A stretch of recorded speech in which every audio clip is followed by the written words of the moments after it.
হযরত ঈসা রূহুল্লাহ তিনি আমাদের নবী সাল্লাল্লাহু আলাইহি সাল্লাম আসার আগে 650 বছর আগে দুনিয়ার মধ্যে আগমন করেছেন। সেই ঈসা রূহুল্লাহর মাধ্যমে আল্লাহ পাক আমাদের নবীর সুসংবাদ জানায় গেছেন। সুবহানাল্লাহ। হযরত ঈসা রূহুল্লাহ কেমন আগে তাহলে আমরা জানি। হযরত ঈসা রূহুল্লাহর মা হলেন হযরত মারইয়াম, ঠিক কি না? কেমন পবিত্র, আল্লাহ তাআলা পবিত্রা মহিলা। আল্লাহ পাক হযরত ঈসার মার নামে একটা সূরা নাজিল করেছেন, সূরাত মারইয়াম, ঠিক কি না? আল্লাহু আকবার বলেন না।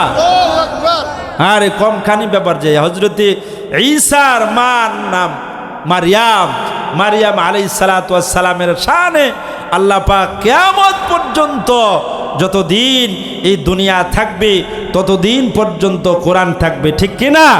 আর সেই কোরআনের মধ্যে হযরত ঈসা আলাইহিস সালাতু ওয়াস সালামের আম্মা মারইয়াম আলাইহিস সালাতু ওয়াস সালামের ঘটনা তুলে ধরেছেন। আল্লাহু আকবার বলেন। হযরত ঈসা আলাইহিস সালাতু ওয়াস সালামের আম্মার নাম কি? মারইয়াম। মারইয়াম আলাইহিস সালাতু ওয়াস সালামের মার নাম হলো, তিনি হলেন ইমরানের সন্তান। হযরত ইমরান আলাইহিস সালাতু ওয়াস সালাম তিনিও একজন নবী ছিলেন। আলে ইমরান সূরা বাকারা হলো সবচেয়ে বড় সূরা, ঠিক কি না? 2 নম্বর সূরা হলো সূরাত আলে ইমরান। এই সূরা আলে ইমরানের মধ্যে হযরত মারইয়ামের আম্মার কথা আল্লাহ পাক এই কোরআনের মধ্যে তুইলা ধরছেন। সুবহানাল্লাহ। আমরা বলি একটা গ্রামের মধ্যে প্রবাদ বাক্য আছে, ফলন যদি পেতে চাও তাহলে গাছ ভালো লাগবে, ঠিক কি না?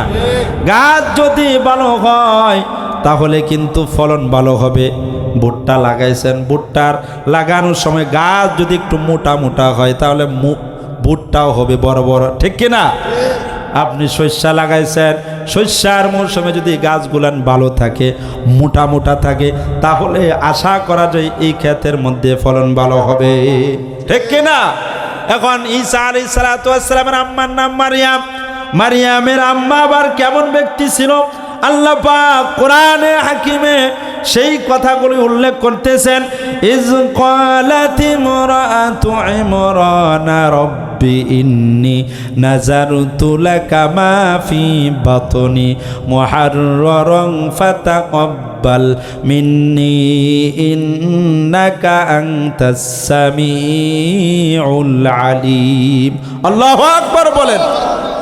হযরত মারইয়ামের আম্মা তিনি এরকম মান্যত করছেন ঘরের মধ্যে সন্তান আসবে।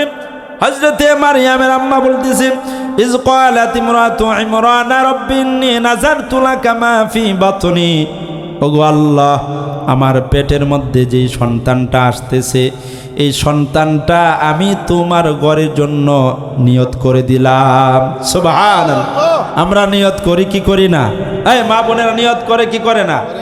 আর বলে যে আমার সন্তানটা যদি এবার ছেলে হয় আবার মেয়ে হয়, যদি ভালো হয় তাহলে তাকে এরকম সন্তান হওয়ার পরেই মাদ্রাসার মধ্যে পড়াবো, ডাক্তার ইঞ্জিনিয়ার বানাবো, ভালো একজন ব্যারিস্টার বানাবো, উকিল বানাবো, জজ বানাবো, এরকম নিয়ত করে কি করে না?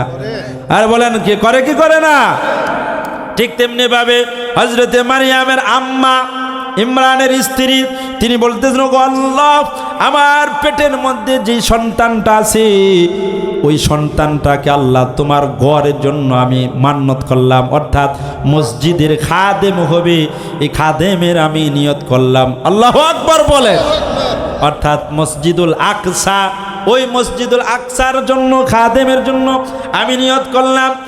এরপর দেখা গেল কি হযরত মারইয়ামের আম্মার পেট থেকে যখন তিনি এরকম মান্যত করলেন, মান্যত করব কার জন্য? জোরে বলেন, কার জন্য? নাকি খাজা বাবার লেগা? আর খাজা বাবার জন্য মান্যত করা যাবে নাকি? কোন পীর সাহেবের নামে মান্যত করা যাবে নাকি? কার জন্য না? নাযারতু লাকা, আল্লাহ পাক কোরআনের আয়াত এটা, নাযারতু লাকা, আল্লাহ আমি মান্যত করলাম তোমার জন্য। কোন সুবহানাল্লাহ।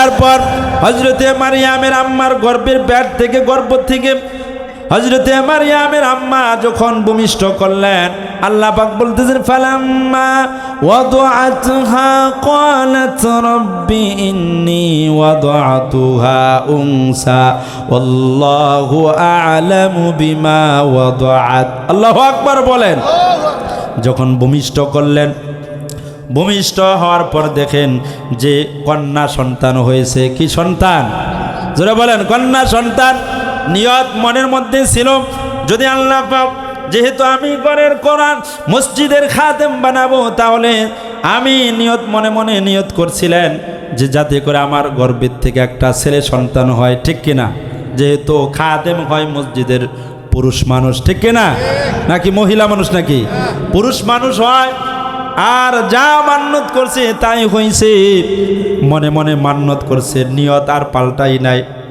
নিয়ত করছে ওগো আল্লাহ আমার গর্ভের থেকে যে সন্তানটা হবে এই সন্তানটা তোমার জন্য আমি মান্যত করলাম মেয়ে হয়েছে নাম রাখছে মারিয়াম নাম কি রাখছে মারিয়াম এখনকার যুগে দেখা যায় যখন মা বোনদের গর্ভ থেকে যখন ছেলে সন্তান হয় তখন বাপ খুশি হয় ঠিক কিনা আর যখন যখন কন্যা সন্তান হয় তখন মসজিদের ইমাম সাহেবকে পর্যন্ত বলতে চাই না ঠিক কিনা এটা ফরিঙ্গি এলাকার মধ্যে নাই মনে হয় আছে নাকি আমাদের এলাকার মধ্যে আছে কিন্তু আপনাদের এলাকার মধ্যে নাই ঠিক কিনা বলে যে এরকম তাহলে আপনাদের এলাকার মধ্যে আছে নাকি একটা উদাহরণ দিলে আরো স্পষ্ট হয়ে যাবে আচ্ছা এই জমিটার মালিক হলেন আনোয়ার চাচা বা আনোয়ার ভাই এই জমিটার মালিক কে যিনি আছে ওই মালিক এখানে এই ক্ষেতের মধ্যে আমি যা ফলন করব তাই তো হবে ঠিক কিনা আমি যদি এরকম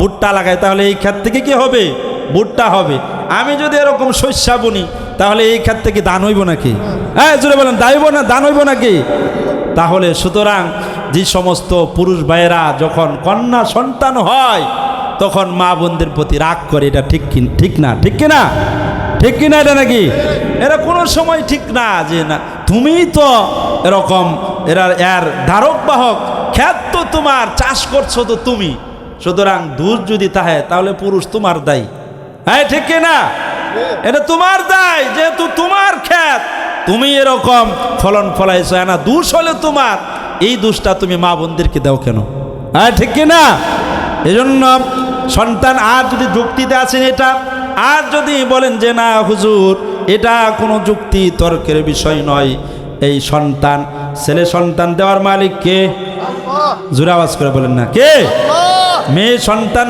দেওয়ার মালিক কে আল্লাহ পাক সূরাতুশ শূরার মধ্যে বলছেন ওয়ালিল্লাহি মুলকুস সামাওয়াতি ওয়াল আরদ ইয়াখলুকু মা ইয়াশা ইয়াহাবু লিমান ইয়াশাউ ইনাসা ওয়া ইয়াহাবু লিমান ইয়াশাউয যুকুর আল্লাহু আকবার আসমান জমিনের মালিক হলেন আল্লাহ আসমান জমিনের মালিক হলেন আল্লাহ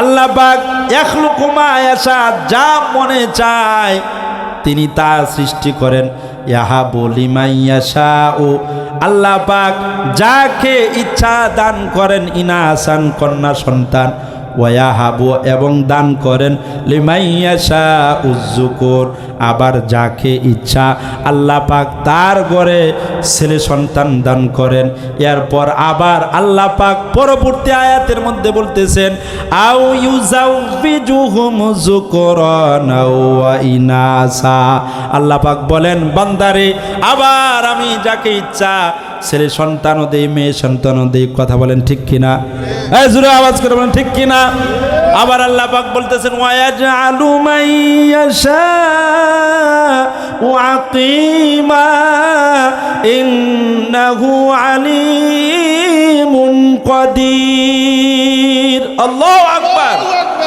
আবার আল্লাহ পাক বলতেছেন বান্দারে আবার দেখবা যে 10 বছর 20 বছর পর্যন্ত ঘর সংসার করতেছে এই ঘরের মধ্যে ছেলেও নাই মেয়েও নাই ঠিক কিনা আল্লাহ বলেন ওয়ায়াজআলু মাইয়াশাউ আকিমা এটা দুনিয়ার কোনো বাহাদুরি নয় দুনিয়ার কোনো ব্যক্তি চাইলেই সন্তান দিতে পারবে না দুনিয়ার কোনো ব্যক্তি চাইলেই ছেলে সন্তান মেয়ে সন্তান দিতে পারবে না কারণ আমি আল্লাহ তাআলা ওয়াজআলু মান ইয়াশাউ আকিমা, আমি আল্লাহ তাআলা যাকে ইচ্ছা আবার তাকে সারা জীবন বন্দা রাখি, অর্থাৎ সারা জনমভর ঘর সংসার করে তার ঘরের মধ্যে কোনো সন্তান হয় না।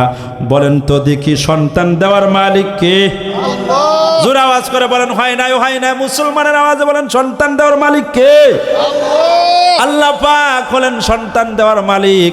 সুতরাং মা বোনদেরকে দোষা যাবে না, ঠিক কিনা? এই জোরে বলেন ঠিক কিনা? রাগ করা যাবে নাকি? আরে মেয়া, কত কোটি কোটি টাকার মালিক, আপনারে তো আল্লাহ পাক কন্যা সন্তান দিছে, হেয়ার করে একটা সন্তানও নয়, হারা জীবন হাট করে রাখ, ঠিক কিনা? এই জন্য রাগ করার বিষয় নয়, বরং হাদিসে পাকের মধ্যে তো এটাই আসছে, যদি কোনো ঘরে কন্যা সন্তান হয়, সে যদি এরকম লালন পালন করে, একটা দুইটা তিনটা সন্তান যদি হয়, আর লালন পালন করে সুন্দরভাবে তাদেরকে দ্বীনি শিক্ষা দেয়, আর তাদেরকে দেখাশোনা করে দ্বীনের পথে পরিচালিত করে, নবীজি বলেন এই ব্যক্তির জন্য জান্নাত। সুবহানাল্লাহ। তাহলে আপনি রাগ করার কারণটা কি? বলে যে হুজুর ছেলে হইলে মনের আশাটা পূরণ হইত। আরে পত্রিকায় খুললেই দেখা যায়, ইউটিউব তো এখন ঘরে ঘরে মোবাইলে মোবাইলে রয়েছে, ছেলে সন্তান বাবারে খুন করতেছে না? এই করতেছে কি করতেছে না? সন্তান এরকম বাবারে এমন অবস্থা হয়েছে, বাবার এরকম কুচি কুচি কইরা কাইটা, আরে এটা 1 বছর 2 বছর পত্রিকার আগেই তো চট্টগ্রামের মধ্যে এরকম বস্তার মধ্যে বইরা বাবাকে এরকম ডাস্টবিনের মধ্যে ফালাই দিচ্ছে। নাউজুবিল্লাহ বলেন। তাহলে আপনি কিভাবে ভাবতেছেন যে আমার যদি ছেলে সন্তান হয় মনে হয় একেবারে দুনিয়ার সব পাই আল্লাহ, এরকম নাকি? আরো বরঞ্চ এর চাইতে উল্টাটা হয় যে আপনার মেয়ে সন্তান হয়েছে, মুরব্বী হয়েছেন, বুড়া হইলে ছেলেরা এরকম মা বোনদের কথা শুনে, স্ত্রীর কথা শুনে ঘর থেকে বাইর কইরা দেয়। কিন্তু পক্ষান্তরে আপনি খবর নিয়ে দেখবেন, এটা আমার কোনো বানানো কথা নয়, সমাজে যা ঘটতেছে আমরা তাই বলতেছি, আপনাদের সম্মুখে বলতেছি। 4টা সন্তান হয়েছে, মাইয়া বিবাহ দিছে, আলহামদুলিল্লাহ, সে মুরব্বী হইতেছে। এক মাইয়ার বাড়িতে 7 দিন, আরেক মাইয়ার বাড়িতে 7 দিন, এরকম মাসের মাস খাইতেছে, তার কোনো সমস্যা হয় না, ঠিক কিনা? জোরে বলেন ঠিক কিনা? এজন্য মেয়ে সন্তান হলে রাগ করা যাবে নাকি? এজন্য এটা আল্লাহ পাকের নিয়ামত। রব্বি হাবলি মিনাস সলিহিন, রব্বি হাবলি মিন লাদুনকা যুররিয়াতান তাইয়্যিবা। তবে হ্যাঁ, আল্লাহ তাআলার কাছে দোয়া করা, কি করা? দোয়া করা। রব্বানা হাবলানা মিন আজওয়াজিনা ওয়া যুররিয়াতিনা কুররাতা আয়ুনি ওয়াজআলনা লিল মুত্তাকিনা ইমামা। ওগো আল্লাহ, আমাদেরকে নেককার স্ত্রী দান করো। বলেন সবাই আমিন। আমাদেরকে নেককার সন্তান দান করো, বলেন আমিন। চাইবেন তো চাইবেন কার কাছে চাইব? আল্লাহর কাছে চাইব। হযরতে মারইয়ামের আম্মা, অল্পক্ষণের মধ্যে শেষ করতেছি, হযরতে মারইয়ামের আম্মা দেখলো কে কন্যা সন্তান হয়েছে। ওয়াইন্নী সাম্মাইতুহা মারইয়ামা, নাম লাগছে মারইয়াম। নাম কি? ওয়াইন্নী উঈযুহা বিকা ওয়া যুররিয়াতাহা মিনাশ শাইতানির রাজীম। আল্লাহ বলেন আমি মারইয়ামকে শয়তানের আসর থেকে হেফাজত করছি। কোন সুবহানাল্লাহ। অর্থাৎ জন্মের পরে প্রত্যেকটা সন্তান ওয়া ওয়া শব্দ করে, কান্না করে, ঠিক কিনা? এর কারণটা শয়তান তার উপর আসর করে। আর হযরতে মারইয়ামের বেলায় এমন হয় নাই, আল্লাহ পাক তাকে শয়তানের আসর থেকে হেফাজত করেছেন।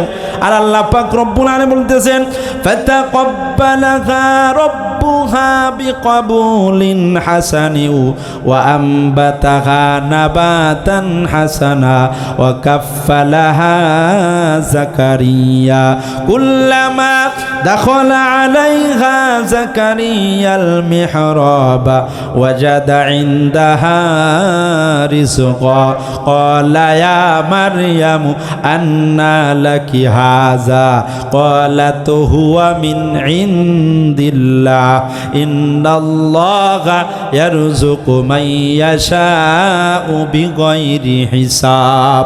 আল্লাহু আকবার বলেন। আল্লাহ পাকের কাছে সুপর্দ করে দিয়েছেন আল্লাহর জন্য। আল্লাহ পাক দেখেন কেমন ভাবে হযরতে মারইয়ামকে আল্লাহ পাক লালন পালন করেন। আল্লাহ বলেন ফাতাকাব্বালাহা রাব্বুহা বিকাবুলিন হাসানিন।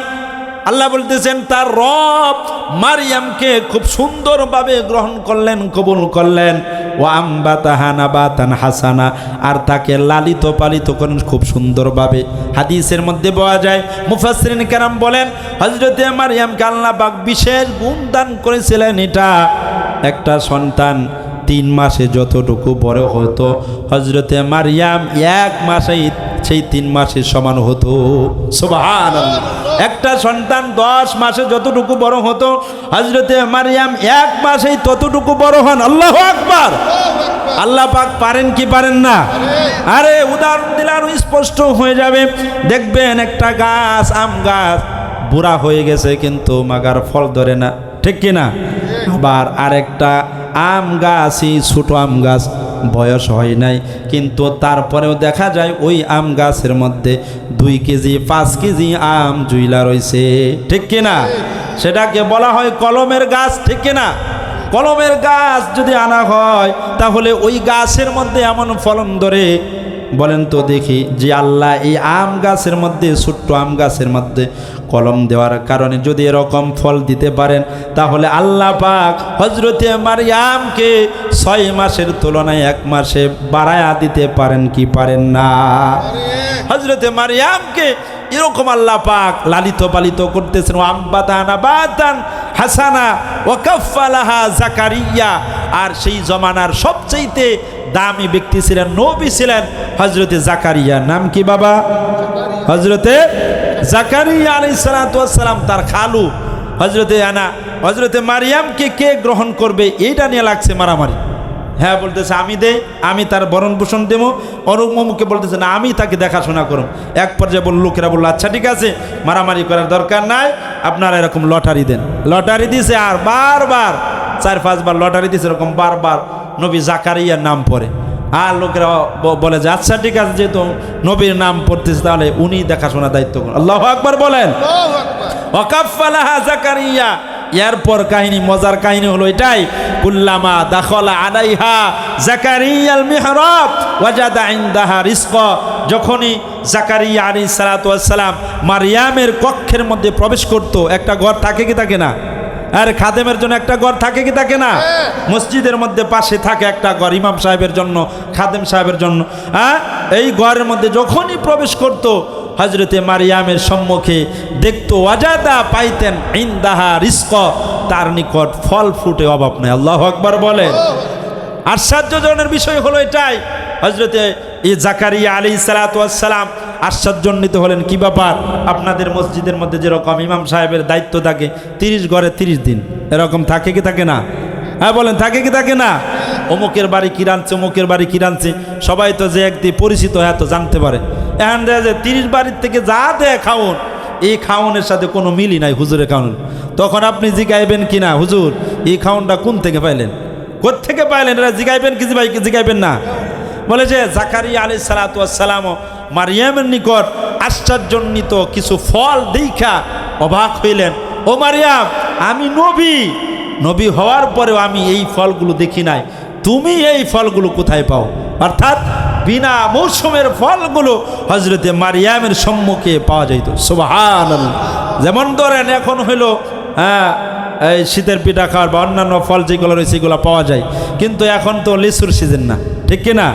এখন যদি লিচু পাওয়া যায় তাহলে এটা সবাই আশ্চর্য হইবে কি হইব না? নানান ধরনের কবি থাকবে, কিন্তু ঠিক তেমনিভাবে হযরতে মারিয়ামের নিকট এরকম ফল দেখা হযরতে জাকারিয়া আলাইহিস সালাতু ওয়াস সালাম জিজ্ঞাসা করতেছে, ক্বালাত ইয়া মারিয়ামু আন্না লাকি হাযা। এখন একটা জোরে তাকবীর দেওয়া লাগবে, আগেই না, খবরদার ডেলিভারি দিব। এরপর আপনারা সুবহানাল্লাহ বলবেন। রেডি আছেন তো সবাই? রেডি আছেন তো সবাই? হযরতে মারিয়াম আলাইহিস সালাতু ওয়াস সালাম তিনি এরকম জবাব দিচ্ছেন, ক্বালাত হুয়া মিন ইনদিল্লাহ। ও খালো, এটা দুনিয়ার কোনো মানুষের পক্ষ থেকে পাঠানো রিজিক নয়, এটা আল্লাহ পাক আমাকে জান্নাত থেকে পাঠাইছেন। সুবহানাল্লাহ। জোরে বলেন সুবহানাল্লাহ। হযরতে মারিয়ামের নিকট এবার ফল দিকে আল্লাহ তাআলা জবাব দিতে, ক্বালাত হুয়া মিন ইনদিল্লাহ, আবার মারইয়াম আলাইহিস সালাতু ওয়াস সালাম বলতেছেন, ইন্নাল্লাহা ইয়ারযুকু মান ইয়াশাউ বিগাইরি হিসাব। আল্লাহ পাক যাকে ইচ্ছা অগণিত রিজিক দান করেন। সুবহানাল্লাহ। আরেকটা মজার বিষয় একটু বলবো নাকি? রাগ করতেছেন নাকি? 5টা মিনিট সময় দিবেন তো ইনশাআল্লাহ? অসুবিধা নাই তো? কার কার অসুবিধা নাই? দু হাত তুলে দেখায় লিল্লাহি তাকবীর। জোরে কোন লিল্লাহি তাকবীর। এই অবস্থা যখন দেখছে নবী জাকারিয়া আলাইহিস সালাতু ওয়াস সালাম, তার সন্তান হয় না, তিনি নিঃসন্তান বুড়া হয়ে গেছেন, বয়স প্রায় 80-90। এখন কি সন্তান হওয়ার সম্ভাবনা আছে নাকি? হ্যাঁ জোরে বলেন না, আছে নাকি? সন্তান তো হয় কোন সময়? যখন যুবক থাকে, হ্যাঁ 30 থেকে নিয়ে 20 থেকে নিয়ে এরকম 50 পর্যন্ত বা 60 পর্যন্ত থাকে, তখন কি হয়? সন্তান হয়। যখন হযরতে জাকারিয়া আলাইহিস সালাতু ওয়াস সালাম দেখলেন যে মারিয়ামের ঘরের মধ্যে বিনা মৌসুমের ফল যদি পাওয়া যায়, হযরতে জাকারিয়ার অন্তরের মধ্যে আশা জাগছে, ওগো আল্লাহ, আপনি যেহেতু যেটা মৌসুম নয়, এই মৌসুম ছাড়াও অন্য মৌসুমের ফল যদি আপনি মারিয়ামের ঘরের মধ্যে, কক্ষের মধ্যে দিতে পারেন, তাহলে আমি আশাবাদী নবী যে আমার বয়স হয়েছে তাতে কি হয়েছে, আপনি আমার ঘরেও সন্তান দিতে পারেন। আল্লাহু আকবার বলেন। কোরআন প্রমাণ করে এটাই। যখন হযরত জাকারিয়া আলাইহিস সালাতু ওয়াস সালাম এই কথাগুলো বলতেছেন, আল্লাহ পাক কোরআনের মধ্যে উল্লেখ করেছেন, হুনালিকা দাআ জাকারিয়া রাব্বা ক্বালা রব্বি হাবলি মিন লাদুনকা যুররিয়াতান তাইয়্যিবাহ ইন্নাকা সামিউদ দুআ। আল্লাহু আকবার। হযরত জাকারিয়া আলাইহিস সালাতু ওয়াস সালাম আল্লাহর কাছে দোয়া করলেন, ওগো আল্লাহ, আপনি হলেন সব কিছুর মালিক, ওগো আল্লাহ, এজন্য আমি আপনার কাছে আরজু জানাই, রব্বি হাবলি মিন লাদুনকা যুররিয়াতান তাইয়্যিবাহ। জোরে বলেন আমিন। রব্বি হাবলি বলেন, রব্বি হাবলি মিন লাদুনকা যুররিয়াতান তাইয়্যিবাহ ইন্নাকা সামিউদ দুআ। একটা আমল শিখায় গেলাম, যদি কারো ছেলে সন্তানের প্রয়োজন হয়, ও হুজুর আমার মেয়ে সন্তান হয়েছে, আমি রব্বে কারিমের নিকট কামনা করে আল্লাহ তাআলা যেন আমার ঘরের মধ্যে একটা নেককার সন্তান, ছেলে সন্তান দান করে। নবী জাকারিয়ার দোয়া যদি আপনি করতে পারেন, আশা করা যায় আল্লাহ পাক আপনার দোয়া কবুল করবেন। কোন সুবহানাল্লাহ। রব্বি হাবলি মিন লাদুনকা যুররিয়াতান তাইয়্যিবাহ। ওগো আল্লাহ, আপনি আমাকে দান করেন একটা নেককার সন্তান, পুত পবিত্র সন্তান দান করেন। ইন্নাকা সামিউদ দুআ। বলেন দোয়া শুনেন কে? আল্লাহ পাক। সঙ্গে সঙ্গে নবীদের জবান তো হলো পবিত্র, আল্লাহ পাক আর দেরি করে নাই। আল্লাহু আকবার বলেন। আল্লাহ পাক আর দেরি করে নাই, সঙ্গে সঙ্গে জিবরাইল আলাইহিস সালাতু ওয়াস সালামের মাধ্যমে যখন ঘরে বৈশা পয়গম্বর জাকারিয়া আলাইহিস সালাতু ওয়াস সালাম আল্লাহর কাছে দোয়া করতেছেন, আর সঙ্গে সঙ্গে আল্লাহ পাকের রহমতের মধ্যে জোশ মারছে, আর সঙ্গে সঙ্গে জিবরাইলকে পাঠায় দিয়ে বলতেছেন, ও জিবরাইল, তাড়াতাড়ি যাও আমার বন্ধু জাকারিয়াকে পুত্র সংবাদের সুসংবাদ দাও। সুবহানাল্লাহ। ফানাদাতুহুল মালাইকাতু ওয়া হুয়া কাইমুন ইউসাল্লি ফিল মিহরাব। আল্লাহ পাক জাকারিয়া আলাইহিস সালাতু ওয়াস সালাম তার ঘরের মধ্যে নামাজে দাঁড়ানো। আল্লাহু আকবার বলেন। ফানাদাতুহুল মালাইকাতু, ফেরেশতা আয়েশা ডাক দিছে, ওয়া হুয়া কাইমুন, এমন অবস্থায় তিনি দাঁড়ানো ছিলেন, ইউসাল্লি, নামাজে পড়তেছেন। কি পড়তেছেন? নামাজ পড়া। এই জন্য কার কাছে চাইতে হবে? নামাজ পড়ি না এক ওয়াক্ত, আর খালি আল্লাহ দেও, ও আল্লাহ আমার দাও, অমুক দাও, তমুক দাও। আপনি যদি মালিকের ডিউটি না করেন, মালিক কি আপনারা দিব নাকি? হ্যাঁ জোরে বলেন, দিব নাকি? এই যে কামাল গার্মেন্টসের মধ্যে যদি আপনি যদি চাকরি না করেন, মাস শেষ হয়েছে, যা যদি বলেন যে ও মালিক আপনি আমারে বেতন দেন, তাহলে বেতন দিব নাকি? জোরে বলেন দিব নাকি? বেতন তো দিবই না, বরং আপনার পাশার মধ্যে লাগাইব, ঠিক কিনা? আরো যাই হোক, আরো আপনাকে এরকম কি করবে, অপমানিত, লাঞ্ছিত, লাঞ্ছনা গঞ্ছনা আপনাকে দিবে। সুতরাং আমি যদি মালিকের কাম করি তাইলে না মালিক আমার দিব। এই কথা বলেন ঠিক কিনা? তাহলে না মালিকে দিব। হ্যাঁ, এই জন্য কি করব, যে আমরা কি করব, মালিকের কাছে যাব, আল্লাহ তাআলার কাছে। কথা বলেন ঠিক কিনা? এই জন্য হযরতে জাকারিয়া আলাইহিস সালাতু ওয়াস সালাম নামাজ পড়তেছেন, এমত অবস্থায় ফেরেশতা ঈসা ডাক দিছে, ও জাকারিয়া ইউসাল্লি ফিল মিহরাব, আপনি সুসংবাদ গ্রহণ করুন, আন্নাল্লাহা ইউবাশশিরুকা, নিশ্চয়ই আল্লাহ তাআলা আপনাকে সুসংবাদ দিচ্ছেন, বিয়াহইয়া, আল্লাহ পাক নামটাও রাইখা দিচ্ছেন, কন্যা সুবহানাল্লাহ। সুবহানাল্লাহ। ও জাকারিয়া, আপনি আপনার ছেলের নাম হবে ইয়াহইয়া, আপনার এই ছেলের সুসংবাদ আপনি গ্রহণ করুন, কন সুবহানাল্লাহ। তাহলে এই জন্য বোঝা যায় মূল আলোচনার বিষয় হলো চাইবো কার কাছে? জোরে বলেন, কার কাছে চাইবো? নবী আলাইহিস সালাতু ওয়াস সালামের হাদিস শুনেন, আল্লাহর নবী বলছেন, যদি তোমার একটা জুতার ফিতাও ছিঁড়া গেছে জুতা, এখন চাইবো কার কাছে? আল্লাহর কাছে চাইবা, এটা হলো সুন্নাত। ইজা হাসাবাহু আমরুন বাদারা ইলা সালাত, আন হুযায়ফা রাদিয়াল্লাহু তাআলা আনহু, ইজা বাদারা আমরুন ফাজা বাদারা, ইজা, আল্লাহর নবী সাল্লাল্লাহু আলাইহি সাল্লাম বলেন, হযরতে হুযায়ফা রাদিয়াল্লাহু তাআলা আনহু বলতেছেন যে নবীজি সাল্লাল্লাহু আলাইহি সাল্লাম বলছেন, যখন কোন নবীজির মুসিবত পড়তো সর্বপ্রথম নবীজি নামাজে দাঁড়ায় যেতেন। সুবহানাল্লাহ। আমরা নামাজ পড়বো তো ইনশাআল্লাহ? কারা কারা পড়বো? দু হাত তুলে দেখাই, লিল্লাহি তাকবীর।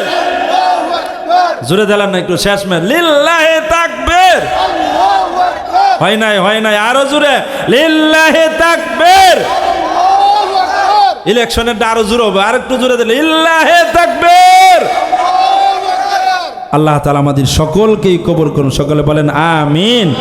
ওয়া আখিরু দাওয়ানা আনিল হামদুলিল্লাহি রাব্বিল আলামিন।